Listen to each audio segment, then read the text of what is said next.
एक समय की बात है। एक गांव में एक नहर हुआ करती थी। उस नहर के पास एक आम का पेड़ था। उस पेड़ पर ढेर सारे आम लगते थे। उसी पेड़ पर एक चुड़ैल रहती थी। उस चुड़ैल को आम बहुत पसंद थे। वो पूरी सर्दी इंतजार करती थी कि कब गर्मी आए और उसे आम खाने को मिले। उस साल भी उस चुड़ैल को गर्मियों का बड़ा बेसब्री से इंतजार था। जैसे ही गर्मी आती है और पेड़ पर आम लगना शुरू हो जाते हैं, वो चुड़ैल खुशी से झूम उठती है। अरे वाह, इस पर तो आम आने लगे हैं। अब ये जल्दी बड़े हो जाएंगे और मुझे ढेर सारे आम खाने को मिलेंगे। चुड़ैल बड़ी खुश होती है कि उसे जल्द ही आम खाने को मिलेंगे। पर तभी वहाँ नहर के पास कुछ लोग आते हैं। वो लोग नहर के आसपास कुछ देखने लगते हैं। नहर के पास एक बूढ़ा आदमी बैठा होता है जो उन लोगों से पूछने लगता है। अरे भाई, क्या बात है, क्या देख रहे हो? अरे आम का पेड़ कुछ ज्यादा ही झुक गया है, हम इसे देखने आए हैं।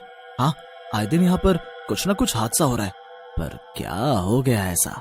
बच्चे इस पेड़ पर चढ़कर पानी में कूदते हैं। कल ही एक बच्चे का सर पत्थर से टकरा गया और उसको बहुत चोट आई है। अब गांव वाले चाहते हैं कि इस पेड़ को यहाँ से हटा दिया जाए, तो इसलिए हम इसको काटने आए हैं। पेड़ को काटने वाली बात सुनकर पेड़ पर बैठी चुड़ैल सकपका जाती है। उसे तो समझ ही नहीं आता कि वो करे तो क्या करे। नहीं नहीं नहीं, ऐसा नहीं हो सकता। अगर ये पेड़ कट गया तो मैं किस पर रहूंगी और आम कैसे खा पाऊंगी? मोहन और हरिया अपनी कुल्हाड़ी लेकर उस पेड़ को काटने में लग जाते हैं। चुड़ैल ये सब उस पेड़ पर बैठी देखती रह जाती है और कुछ ही देर में वो पेड़ कटकर नीचे नदी में गिर जाता है। पेड़ पर बैठी चुड़ैल फिर भी उस पेड़ को नहीं छोड़ती और वो भी पेड़ के साथ नदी में गिर जाती है। ये तुमने अच्छा नहीं किया, मेरा घर मुझसे छीन लिया। मैं अब कहाँ रहूंगी और क्या खाऊंगी? चुड़ैल को आखिरकार उस पेड़ को छोड़कर नदी से बाहर आना ही पड़ता है। अब उस चुड़ैल को आम की भूख लगती है। वो देखती है कि कहीं कोई आम के पेड़ पर आम लगे मिल जाए तो वो आम खाकर अपनी भूख मिटा सके, पर उसे कहीं किसी पेड़ पर आम नहीं मिलते। वो चुड़ैल अब परेशान होकर यहाँ वहाँ घूम ही रही होती है।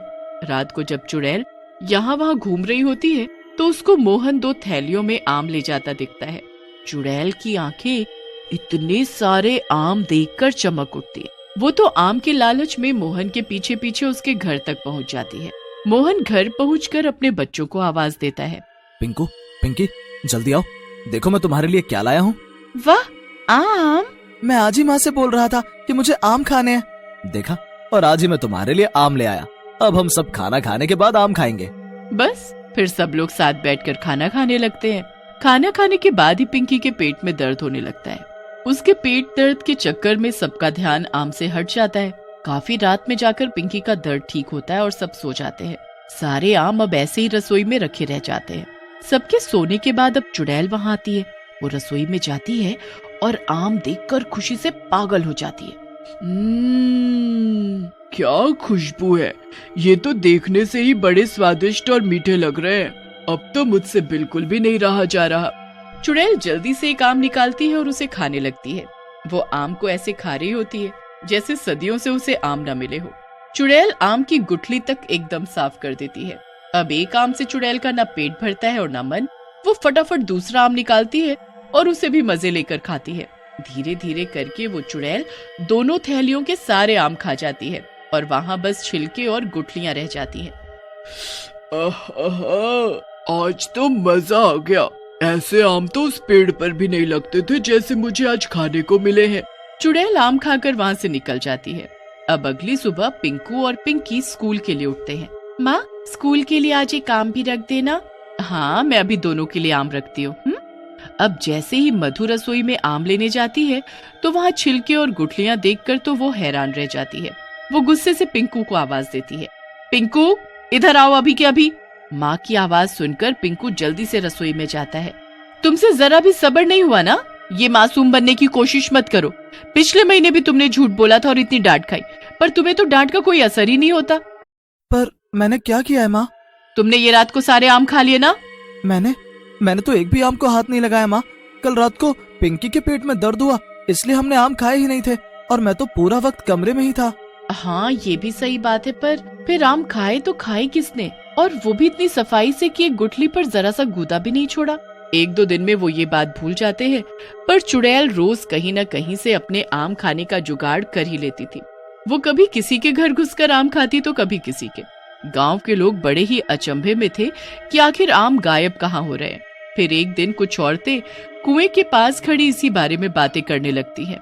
जाने क्या हो रहा है हमारे तो पड़ोस में। क्या हुआ बहन? अरे 2 बार से हमारे घर से आम गायब हो रहे हैं। क्या बोल रही हो? एक दिन हमारे घर से सारे आम गायब हो गए थे और बस गुठली और छिलके ही मिले। हाँ, बस ऐसा ही कुछ मेरे घर भी हो रहा है। जब आम लाओ सुबह तक गायब। हाँ सही में, कल ये पूरे 5 किलो दशहरी आम लेकर आए थे। हम दोनों ने एक एक आम खाया और बाकी रख दिए, पर सुबह देखा तो आम की जगह बस गुठली और छिलके ही मिले। ये जरूर किसी आम चोर का काम है। कोई तो है जो सबके घरों से आम चुरा कर खा रहा है। अरे पर जो भी है, कोई क्या एक साथ 5 किलो आम खा सकता है? हाँ ये तो सही कहा तुमने। मुझे तो ये कोई मंकी मैन का काम लग रहा है। एक बार मैंने सुना था कि शहर में मंकी मैन घूम रहा है। बस सभी औरतें यही सब बेकार की बातें करती रहती हैं और चुड़ैल गांव से आम चुरा कर खाती रहती है। अब काफी दिन हो जाते हैं और लोग बड़े ही दुखी हो जाते हैं। उनको जानना होता है कि आखिर ये काम कर कौन रहा है। एक दिन गांव वाले उस आम चोर को पकड़ने की योजना बनाते हैं। वो गांव के बीचों बीच एक आम का टोकरा रख देते हैं और उसके आसपास जाल बिछा देते हैं।